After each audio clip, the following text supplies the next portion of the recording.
días, público televidente. Les saluda Natalia Tobar y esto es Punto de Verdad. El día de hoy hablaremos un tema que, a pesar de los años, en la actualidad se siguen presentando casos como el que ocurrió en el lugar de la memoria, museo que fue acusado por el congresista Edwin Donaire de hacer apología al terrorismo. Es por ello que hoy contamos con la presencia de un sociólogo y docente en Ciencias Sociales e Historia, quien nos hablará y nos explicará con mayor detalle acerca de este problema. Bienvenido, señor Antonio Farro. Buenos días. ¿Qué tal? Bien, vayamos directo a los años 80, año 2000.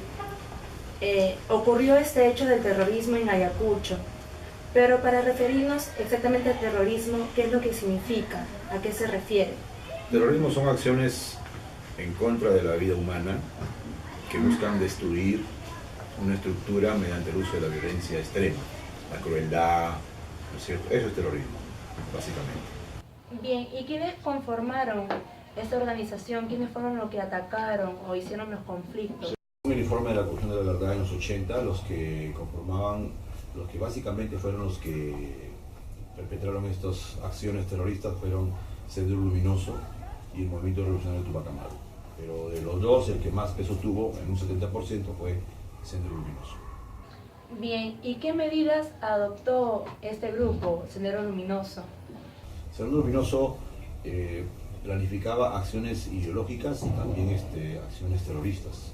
Ideológicas porque se aprovechaba de, digamos, el abandono en que estaban algunas escuelas y algunas universidades, sobre todo en Ayacucho y en otros lugares de la sierra, para ingresar ahí con sus ideas, para dar pie a la necesidad de que la gente, digamos, con muchas necesidades, tenga un sustento ideológico para poder hacer o realizar acciones armadas. Y a nivel de acciones terroristas, porque producto de estas ideas, producto de estas planificaciones, realizaba acciones armadas, acciones terroristas, como por ejemplo voladura de torres, asesinatos, matanzas en masa, ¿no? Para poder hacer escuchar su voz y poder lograr sus objetivos, que era destruir la estructura del Estado. Claro, ahora bien, como lo mencioné al inicio, se originó en Ayacucho. ¿Los más afectados fueron los de esta población o los limeños, porque también vinieron a Lima? Según el informe de la Comisión de la Verdad y Reconciliación, los más afectados fueron campesinos. Y en el caso de Ayacucho, los más afectados fueron campesinos, sobre todo campesinos en situación económica extrema, en situación económica mala, ¿no? La mayoría de afectados por el terrorismo fueron personas, pues, que también tenían un bajo nivel de estudios, por debajo del nivel secundario incluso. Ellos eran las principales víctimas de Sendero Luminoso.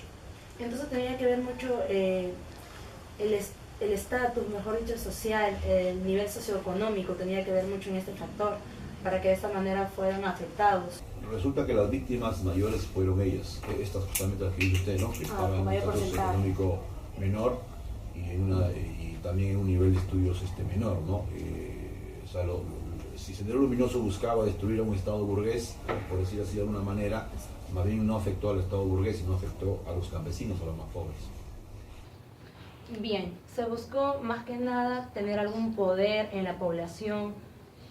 ¿Y en dónde se pudo erradicar este conflicto? Porque bueno, comenzó con el gobierno. Sí, ¿cómo se pudo o dónde, en qué gobierno se erradicó lo que es el terrorismo? Porque comenzó con el gobierno de Terry. De Fernando Belaúnde Terry. Exacto. Sí, en los 80 gobernaba Fernando Belaúnde Terry y cada gobierno tomaba acciones. Belaúnde, el gobierno de García, el gobierno de Fujimori después, cada gobierno tomaba acciones. En el caso de Belaúnde tomaba acciones estrictamente militares. En el caso de García trató de dar una respuesta militar y también social de alguna manera, pero no fue suficiente. En el caso de Fujimori ya fue una respuesta totalmente militar, ¿no? Pero que incluso ya empezó a caer en abusos, ¿no? Se dice que se resolvió en la época de Fujimori, pero no tanto que se resolvió la causa del conflicto o los problemas, sino que en la época de Fujimori las acciones militares que hicieron ellos de inteligencia permitieron capturar al cabecilla que fue Abimael Guzmán. A partir de ahí ya la estructura senderista fue cayendo. Fue disminuyendo. Sí. Bien, ahora por parte de la población, pongámonos en el lugar de la población, ¿cree que pudo lograr superar este hecho? ¿Considera que la sociedad en sí ha cambiado a partir de este hecho? Yo creo que la población que vivió esa época no ha logrado superarlo totalmente. Quedan secuelas, quedan recuerdos magros, familias que fueron asesinados sus familiares, niños que sus padres fueron asesinados. Entonces yo creo que ellos difícilmente van a olvidar esta situación, ¿no?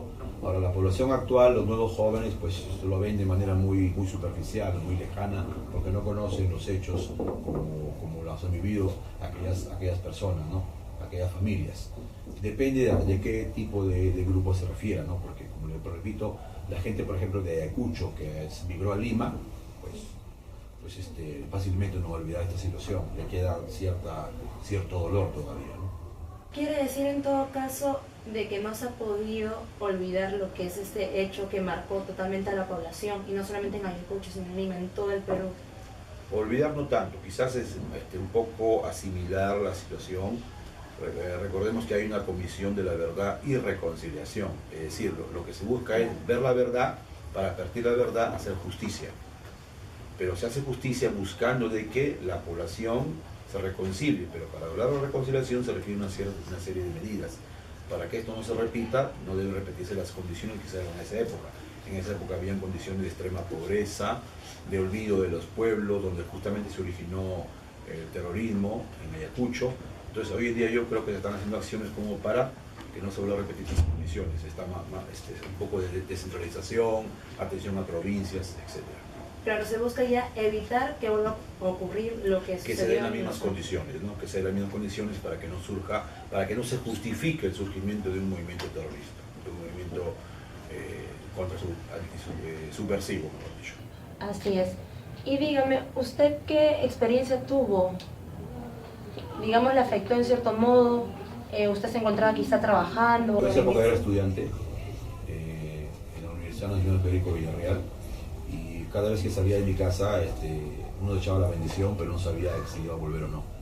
Cuando uno salía, de repente habían apagones y en las calles tú veías los cerros con la hoz y el martillo encendidas. Y cuando uno estudiaba, compraba una velita porque había apagón, y con la velita, 2 o 3 velitas, tenías que ganar la velita para estudiar porque tenías exámenes, y en esa época no había internet. Y si hubiera internet tampoco, no se podía hacer nada, porque sin energía no funciona hasta que se acabe la carga, por decirlo. Pero en esa época era horroroso. Era mucho temor, mucho miedo, mucha angustia. No se podía ni salir. Salíamos con miedo. De repente por ahí una botella que estaba ahí en la esquina, una piedra, una llanta, un palo, de repente era una bomba. Y no sabíamos. Era una incertidumbre en la vida, prácticamente. Yendo ahora a la actualidad, con el caso de Edwin Donaire, acusó de haber, más que nada, hecho la funcionaria de este museo, que es del lugar de la memoria, hacer apología al terrorismo. ¿Considera de que se debió acusar que en ese lugar, que en ese museo realizan apología? Yo conozco el lugar de la memoria, y lo he observado detalladamente, y en un momento se hace apología al terrorismo. Al contrario, el lugar de la memoria responde a lo que dice la Comisión de la Verdad y Reconciliación Nacional, que señala que Sendero Luminoso es el principal, autor de las muertes. Casi el 70% de muertes han sido originadas por Sendero Luminoso. Acusa a Sendero Luminoso, en ningún momento le hace apología. Yo creo que las declaraciones del señor Donaire son exageradas, y la señorita de repente por ahí cometió un pequeño error en algunas palabras, pero ella de ninguna manera ha cometido apología del terrorismo, de ninguna manera, y no tiene antecedentes ni nada por el estilo. Yo creo que hay que conocer el lugar de la memoria bien, su contenido, hay que recorrerlo para darse cuenta que lo que dice el señor Donaire no tiene ni pies ni cabeza. Este lugar de la memoria, que es el museo, se encuentra en Miraflores. Entonces, se encuentra en Miraflores, cerca al mar. Claro, lo que busca en sí es plasmar los hechos que ocurrieron en esta época del terrorismo. Lo que busca es que ser una especie como de centro para que la población que desee, o deberían ser algo obligatorio, digamos, conozca un poco la historia a partir de una fuente muy seria que es el informe de la Comisión de la Verdad y Reconciliación Nacional, ¿no? Porque es la fuente hasta ahorita más seria de investigación que se ha hecho sobre el tema de la violencia de los 80 al 2000. En la paz. Muchas gracias, señor Antonio Farro. Esperamos contar con alguna participación más suya en este programa que tenemos el día de hoy en A Punto de Verdad. Muchas gracias. Y esto fue A Punto de Verdad. No olvidemos que el terrorismo fue una de las épocas más duras que atravesó nuestro país. Por ende, debemos evitar caer nuevamente en estos conflictos similares. Para ello, debemos mantenernos informados. Recuerden vernos en nuestra siguiente edición.